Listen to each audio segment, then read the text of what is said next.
This week in our exploration of the Once and Future National Park Service, let's take a look at a tour of the places of La Amistad and the fate of the West African Mende captives who were able to escape immediate slavery in Spanish Cuba under a functional American justice system. The event seems particularly worthy of study now as an example of the complexities of international law and the tangled relations countries have. And as much as we might wish, nothing is simple. The National Park Service has created a tour where you can travel the Amistad story. The Spanish ship was found meandering around the New York coast after its takeover by the Mende captives. The ship and passengers actually made landfall in the state of Connecticut, which allows for a very compact tour of the events. Between New London, Hartford, New Haven, and Farmington, the story unfolds between the Customs House, the State Supreme Court, the Historical Society, and the Stanley Whitman House, where the Mende survivors of the ordeal lived and worked during the 2 years their case unwound. While most of the park visits I've brought up are places, this time it's an event that touches on a number of aspects of the American project. There was an interesting movie, Amistad, released in 1997, which has been reduced in our national memory to a feel-good escape story with the compression that happens over time. But this tour of Connecticut allows you to follow the threads and more complex events that involves multiple aspects of American governance, international law, treaties, and passive-aggressive political squabbles, along with face-saving fibs. And then a chance to actually see the people involved and how most of them just desperately wanted to get home. It also creates an interesting mirror to the extraordinary journey that befell the man known through the ages as Squanto, who was kidnapped by an English captain to be sold into illegal Spanish slavery back in the 1600s.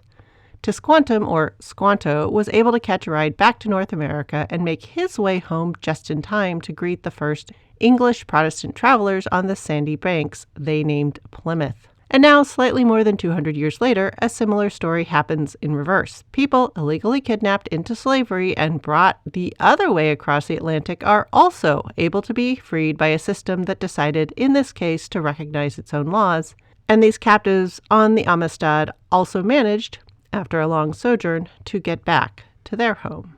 To trace this epic adventure on the high seas and in the highest courts through the bureaucracy of the Customs House as well as the places people lived while it was all going on, follow the trail of La Amistad, which ironically is friendship in Spanish, and its passengers, pulled together in one trip by the National Park Service in Connecticut.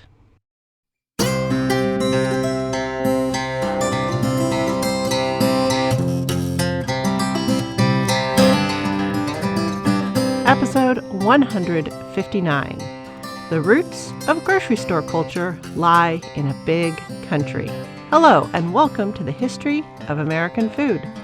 This week, I'll be looking at the dilemma young America had put itself into once it decided to jump the wall of the Appalachians and consider the idea of manifest destiny to the Pacific.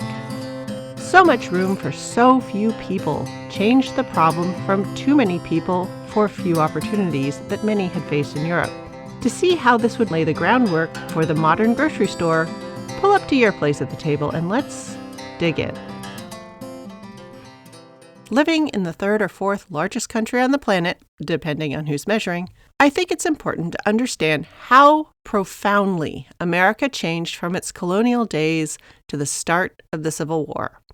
In its first iteration as 13 colonies, baby America was a pretty normal-sized country on the world stage. But once the idea took hold that the whole continent could just be one gigantic country, many of the things about how a country works were going to have to change, including how food was grown and distributed. From our present vantage point, it's hard to get a handle on how different the country looked then. But one way to get a handle on the drastic shift in mindset is to consider the change in number of states and square miles that the country of America went through between the years 1800 and 1861. We start, of course, with the original 13: Delaware, Pennsylvania, New Jersey, Georgia, Connecticut, Massachusetts, Maryland, South Carolina, New Hampshire, Virginia, New York, North Carolina, and Rhode Island. And then Vermont, Kentucky, and Tennessee snuck in as new states before the change to the 19th century. So far, we're working with a sovereign entity that has some resemblance to the size of countries back in Europe. Sure, it's bigger, like Morocco or Poland big, but not impossibly Russia or China big. But then 17 more states would be admitted by 1860, and Kansas's contentious entry in 1861 would be one of the last matches set to the bonfire of war. There was also a carving out of West Virginia from Virginia in 1863 as part of the nation's self-inflicted internal agonies, and that would leave the country with 34 states, almost triple the number it started with. When the initial brainstorm that became the United States of America formed, there were about 140,000 square miles of territory involved. By the year 1803, when Ohio became a state, the area of America had doubled to nearly 280,000 square miles. This is 3 times the size of the United Kingdom, and about a third larger than either France or Spain, and about the same size as the Scandinavian peninsula, that is, modern Norway plus modern Sweden. By 1819, the country had doubled in size again to about 550,000 square miles, and then would double one more time by 1845 to over 1 million square miles. This geometric growth of a country or empire on contiguous territory is a rare thing. And when it does happen, it is even less common for it to happen so rapidly. And for those of us who have read a lot of history, it may take a while, but it is also rare for such territorial gobbling to remain in place. What made this particular absorption of real estate stranger still was that this land was thinly populated. Unlike most of the previous land gobbling for the sake of empire creation, whether Roman or Ottoman, Mongol or Umayyad, Napoleonic or Maoist, the land that was making up this new America was relatively, but not completely, unpeopled. Up until now, even when colonizing land, whether it was Italian Ethiopia, German West Africa, the Belgian Congo, New France, New Spain, or the New Netherlands, and yes, even New England, there had been people there that had to be subdued or exterminated. In one way or another, most of these lands, tropical and temperate alike, had been noticeably populated, with tilled fields, villages, and sometimes even with mighty cities. In all these cases, there were people there who more or less willingly would continue the work of daily life. In states where daily life was continue as you were, but just pay taxes to a different guy in a different hat, people did so pretty willingly. But in colonies where daily life turned out to be work till you die to make me obscene amounts of money while your life is turned upside down, and worse, doing so less willingly or even rebelliously, was the order of the day. Baby America, when it sprang from its original 13 colonies' borders, had just under 3 million people living there, and this included the white male landowner citizens who were the stark minority, along with squatters, servants, enslaved people, women, children, undefined persons, and the remaining native locals. In contrast, what would become the rest of the U.S., by current agreed-upon estimates, also contained around 3 million people. But unlike the 3 million people occupying just over 140,000 square miles, these other people were spread across 3 million square miles. So approximately 20 times the space. I mean, yeah, they occupied lots of the best spots to live, but there was a lot of room in between. This presented the peripatetic Americans, as they pushed the borders of their strange new experiment out into the world, with a new problem. How do I live all alone? And if I am alone, how do I get all the work done that is needed so I can eat? This was a new question that had been unimaginable to the people pushing out into the new world. Not just that they hadn't been thinking of it, they didn't know how to think of it. They were coming from a way of life where living outside of a largish community of people meant death. The desire to live alone, or as just a small family unit, was nonsensical and understood to be basically impossible. In our world today, we can function with making minimal contact with other people, and even when we do, our knowledge of them is usually limited. Our need to trust them is almost nil. We have created larger systems that allow for the transactions to happen dependably, without us having any sort of personal connections with the people we may depend on for our water, heat, food, shelter, and safety. This is the opposite of how the world worked in 1800 and for pretty much all the time before that. But this rapid acquisition of this vast and largely unpeopled land was going to change all that. But as I need to keep reminding myself, and I guess my listeners too, this is a food podcast. So the dramatic change in people density I am talking about here becomes an important element in how Americans are going to think about getting their food. What starts as a small thing and new ideas here at the start of the 19th century are going to blossom and become more obvious in the 20th century. America will come to organize its food production in a way that was radically different from the rest of the world, and it caused us to think about the labor around food differently as well. Now, I, for one, am absolutely fine with not having to gut and pluck my own birds for dinner, but I do think the loss of the local bakery is a tragedy. But both results can be traced to America's early new relationships with labor and independence. So let's look at how these rapid changes to the size of America started to change the American food landscape. In 1800, the census said that there were about 5 million people in America, and as of 1803, we had our 280,000 square miles of land, give or take. That is a similar amount of land to Great Britain plus Ireland plus France. That comes out to about 300,000 square miles of land. And in that space, they had a population of 32 million people.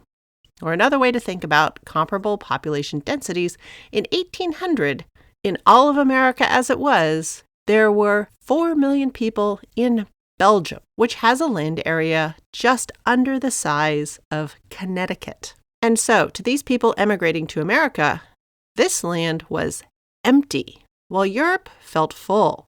And when coming from a place where the amount of land is finite, or at least claimed by a church or a crown or an ancient family for the full stretch of memory, land felt like the ultimate and sometimes absolute definition of wealth. So upon arrival here in America, just about everyone who possibly could went out and stood on some land and said, "Mine." The flip side of living in such close quarters is while it's tough to have a piece of land to call your own, each and every village and town is going to have a butcher, a baker, a candlestick maker, along with brewers, spinners, weavers, cowherds, cabbage growers, apple orchards, pigmen, grain fields, cheesemongers, washerwomen, tanners, and soap makers, and so on. Just about every trade you need to feed and clothe and even clean yourself and your family is going to have a representative, or at least they're going to visit occasionally. Meanwhile, out in the new sprawling America, sure, everything as far as the eye can see may be yours. You and anyone you can convince to club together with you are suddenly the only people you have to build the house, till the fields, chase and milk the cows, feed and butcher the pigs, plant weed and harvest the garden, brew the beer. It is suddenly a lot of jobs for not a lot of people. The empty space, the large amount of wood, the iron production, and the growing number of mills in America starts to get people thinking. That and the new ideology of capitalism developed by that guy Adam Smith, and I may never get over the fact that The Wealth of Nations, this hammer smash to mercantilism, was published in 1776. Anyway, one of his big ideas was that producing everything for yourself is a waste of resources and time and talent. The idea of specialization for efficient production coincided with the spread of plantation colonization. Basically, he was saying, why make everything when I can be the best at one thing? Sugar, indigo, rice, timber, iron, wheat, corn, grits, rum, and then sell this thing to buy things I don't make, like porcelain, silk, cotton, spices, pineapples, pianos, wine, fast horses, thread, pen nibs, chocolate, tea, and coffee, or whatever. This way of thinking was beginning to alter the way the world ran, and it had both corrosive and productive effects in early 19th century America. And it set up two main competing ways of thinking about efficiency. One was, how do I get more people doing more work for less money so I can profit more? And the other was, how can I develop ways to make it so fewer people are needed to produce more work that I can profit for? The more people went with the version where they kidnapped people from a whole nother continent and forced them to work as pieces of their human power machine to produce a product they would benefit from, something like rice or sugar, indigo, and later cotton. But it also pushed innovation, the creation of automation. There were also the people who thought, why force a person or a donkey to turn this mill when wind or water or steam can do the same thing, especially when these elemental processes can do more than any person or group of people in a much smaller space and often faster and with more precision. At the same time this was all going on, America was innovating in food preservation and transportation. But even more importantly, it was combining these two things that had been done since antiquity. Transporting food, grain especially, had been done on and off by empires.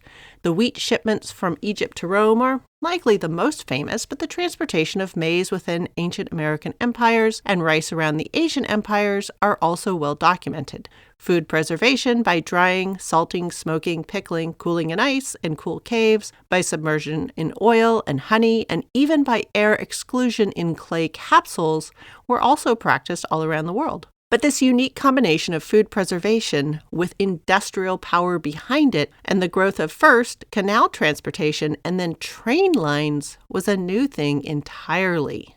Yes, people were flooding to this land that they had been told was wide open and empty. But they were finding a labor shortage. As a result, innovations to make up for the lack of manpower, and yes, these early labor innovations were aimed at the work of men, created a world where maybe you no longer needed the entire cadre of trades and associated workers required to supply your daily needs for food, shelter, clothing, and cleanliness in your immediate vicinity, your local town or village. In the first part of the century, bottling and canning were developing. The commercial transport of cooling through ice harvest was developed. Sawmills for barrels, larger furnaces to develop iron plows, flour mills, corn mills, and out of the homespun cloth movement run by colonial women that pushed the Revolutionary War forward, a homegrown thread and cloth milling industry also developed. Industrial innovation and automation were changing the game. Now, in the early years, America developed food regions. The wide fields of upstate New York and Pennsylvania and soon Ohio would pour wheat back into the east. There were dairy regions of the mid-Atlantic states that grew up out of the old, drained fields of the colonial ages. Orchard regions and resulting jams and brandies also developed. We had Louisiana sugar, Carolina rice, and Kentucky bourbon. Up until now, America was developing regional cuisines based on what would grow and what culinary skills people brought with them. The local game and produce each area caught, grew, and produced for itself fed it. There had been no traffic in New York cheddar or Indiana deer. But as the canals were dug and developed, as turnpikes were extended and broadened, and the trains were built up, the hyper-localism would begin to fall away. Americans started developing the idea that game birds shot in Ohio, or cheese aged in the Adirondacks, or peaches from Texas preserved in Louisiana sugar were all things that could be moved around to other parts of the country for people to purchase, even if it was only for special occasions like Christmas. But such treats were no longer an impossible thing. For the everyday, we baked our own bread or got it from the local baker. We sewed our own shirts, grew our own pumpkins or sweet potatoes, milked our own cows, and smoked our own bacon. But the flour might be from over the mountains. The cloth might be from a mill outside Boston and made with cotton from Georgia. And our shoes might be made with leather tanned in Maryland. Compared to the hyper-local life that pre-America lived in the 18th century, where the apples, corn, pork, flax, beans, soap, boar bristles, and cow horn were all coming from a day's walk away or less, by the early 19th century, America was beginning to appreciate the web of specialties the nation was developing. In this early age, much of the transport was still over water, canals, rivers, and the coastal trade. But as we began to expand across the land, up over the mountains, we started to lay rail and expand the trade web inland. It was in those very early years where we had begun to play with the idea that many things, and not just foreign luxuries like silk and porcelain, might be made somewhere else. At the start of the American colonial project, many an English politician and economist wrote that a human who could be made to do work was of great value. Human labor was repeatedly seen as the ultimate transferable piece of wealth. 200 years later, work or power is still wealth, but requiring a human body to do that work was losing its primacy. As non-human power, wind, water, and then steam and other heat-driven powers began to drive the world, the need to own humans to do work was losing ground. The shift from human power to machine power, accompanied by more ways to preserve and transport food, would cause the new Project of America to attempt to tear itself in half. But it would also cause America to look at itself and say, each and every locality no longer needs to entirely provide for itself. The local market for each place doesn't have to have all the food and nails and materials for life. The labor can happen over there, and then the products can be brought over here. Producer and product need not be bound to the same place. Setting up a complete village or bringing it all with us in these rapid expansions of territory was suddenly no longer necessary. From a way of life where you either made, grew, or caught it yourself, or went marketing to purchase goods from the producers themselves, we start to evolve the idea of a store that could hold the goods of many producers and far away from their point of origin. When the original colonists showed up in North America, they had to buy everything they didn't produce more or less directly from the manufacturers back in England.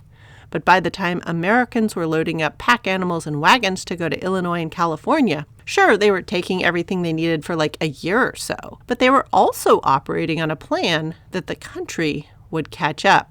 They didn't need to find iron mines because a salesman with saw blades and plowshares would get there eventually. No cloth factories grew up in Florida, Texas, or Missouri because there was already a booming cloth industry along the rivers of New England. Our affinity for coffee, tea, sugar, and porcelain from afar meant we were ready to start getting ever greater amounts of our foods from afar. And this evolving willingness to get first grains and game animals off trains was the start of America having grocery stores with the largest variety of foods ever seen in the world. But before that can happen, America is going to more or less stop itself in its own tracks and decide to have a war. This episode wraps up the transitional era of the early 19th century, where many things are set in motion and are going to develop on fast-forward mode once the industrial age gets going for real. But all of that can only happen after the Civil War. And because war in America seems to always be tied to changes in food, the technology, the preservation, the delivery, and the variety, I am going to need to take a break here so I can steady up and tell you about the first canned food supplied and mechanically transported war in America. Thanks for listening, and I'll be back early next year with lots of information about the lousy food of war. Any email, questions, or quibbles will continue to reach me at thehistoryofamericanfood@gmail.com. Downloading the episodes helps me know that you're out there, but even better than that are your reviews. Let more people know that you're listening and enjoying the show, or at least that you find it interesting. Music for this podcast is Fingerlympics by Dr. Turtle, and you can find me more frequently on Threads, Insta, and elsewhere as @THOA Food. And all this information is in the show description.